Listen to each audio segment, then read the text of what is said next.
आज पढ़ेंगे अपन मुख्य कार्यपालिका के कार्य और शक्ति। कार्य और शक्ति में मुख्य कार्यपालिका के दो कार्य क्या है, निम्न है।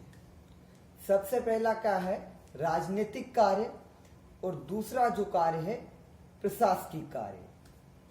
अब राजनीतिक कार्य के अंतर्गत कौन कौन से कार्य आते हैं? राजनीतिक कार्य के अंतर्गत आते हैं, सबसे पहला आता है जनता तथा विधायिका को संतुष्ट करना। तो मुख्य कार्यपालिका का मेन कार्य क्या है, जनता और विधायिका को संतुष्ट करना होता है। फिर दूसरा है राजनीतिक व्यवस्थापन। उपरोक्त कार्यों के साथ साथ कार्यपालिका और राजनीतिक जीवन को व्यवस्थित करने का कार्य भी करती है। फिर तीसरा है विधायिका में सदन के नेता के रूप में। संसद शासन प्रणाली कार्यपालिका और व्यवस्थापिका के बीच घनिष्ठ संबंध होता है। ठीक है।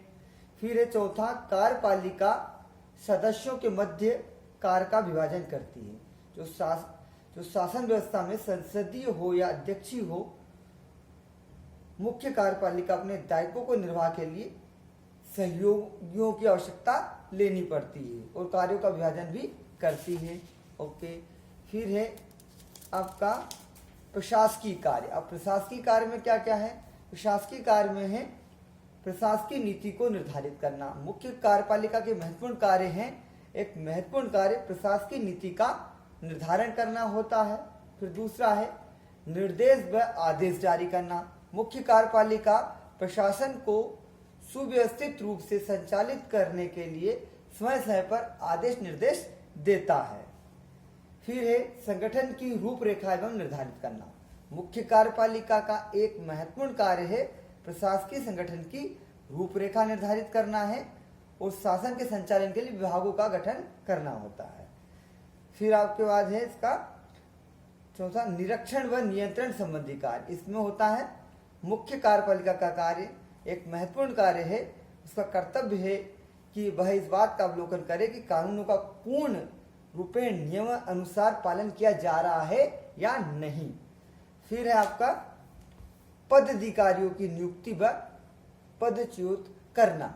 इसमें क्या होता है, मुख्य कार्यपालिका को नियुक्ति एवं पद नियुक्त करने की विस्तृत अधिकार प्राप्त होता है और संसदीय शासन प्रणाली में मुख्य कार्यपालिका को उच्च पदस्थ पदों जैसे राजदूत हुआ, राज्यपाल हुआ, उच्चतम न्यायालय के न्यायाधीश, ऑडिटर जनरल, संघ लोक सभा के अध्यक्ष आदि को जो नियुक्त करना होता है। ठीक है। फिर है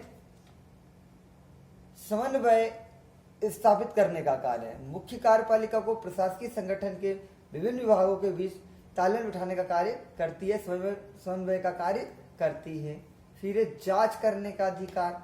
तो प्रशासन की उचित देखभाल के लिए मुख्य कार्यपालिका को यह अधिकार प्राप्त होता है कि वह विभिन्न प्रकार की शिकायतों की जांच या छानबीन करे।